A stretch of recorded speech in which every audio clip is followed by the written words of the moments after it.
গতকাল রাতে একটা ৫-৭ নাগাদ একটা আওয়াজ শোনা যায়, বাড়ি থেকেই শুনেছি। আমি প্রথমটা ভেবেছিলাম যে অনেকদিন পরে আমার দল ইস্টবেঙ্গল জিতেছে, সেই কারণে হয়তো পটকাটা পড়ছে। কিন্তু আমার আবার একটা হ্যাবিট আছে প্রতিদিন সকালবেলায় প্রাতঃভ্রমণ করা। এসে দেখি এখানে ব্যারিকেড রয়েছে পুলিশের পক্ষ থেকে, প্লাস্টিক দিয়ে ঘিরে দেওয়া আছে। জিজ্ঞাসা করলাম তাদের কাছে, তারা বললেন যে একজন মনে হয় সকেট বোমা টাইপের কিছু বাস করেছে, এবং দেখে মনে হচ্ছে এখানে তারা খাওয়া দাওয়া করেছে। আর যার কাছে বাস করেছে সেহেতু দারুণভাবে আহত, মনে হয় তিনি থাকবেন না। সাথে অবশ্যই আরো লোকজন ছিল, তারা ব্যাপারটা আমার এখান থেকে পলায়ন করে। এবং প্রশাসন সূত্রে জানা গেছে যে যার এটা ঘটেছে সে নিয়ে উত্তরপ্রদেশের বাসিন্দা।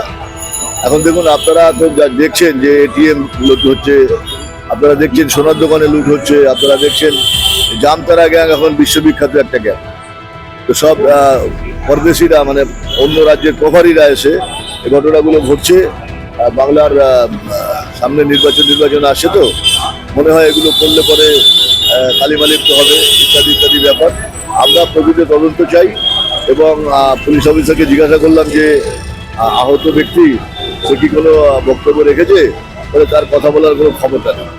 যাই হোক, মধ্যমা স্কুলের সিসিটিভি আছে, মধ্যমা স্কুলের প্রবেশদ্বারে ডান দিকে বাদিকে সিসিটিভিটা দেখার পরে একটু পর্যবেক্ষণ করলে ভালো হয়। প্রকৃত তদন্ত চাই। অনেক দল অনেক কিছু বলবে, যারা বলবে তাদের রাজ্যগুলো দুর্বিষহ অবস্থা প্রতিদিন খবরের কাগজে পাওয়া যায়। এই তো সেদিন নন্দীগ্রামে এক নার্সের ঘটনাটা আপনারা শুনেছেন, সেটা নিয়ে মিছিল হলো, এ হলো সে হলো, পরবর্তীকালে দেখা গেল নার্স একজনের সাথে প্রণয়ে আবদ্ধ ছিলেন, ইত্যাদি ইত্যাদি ব্যাপার।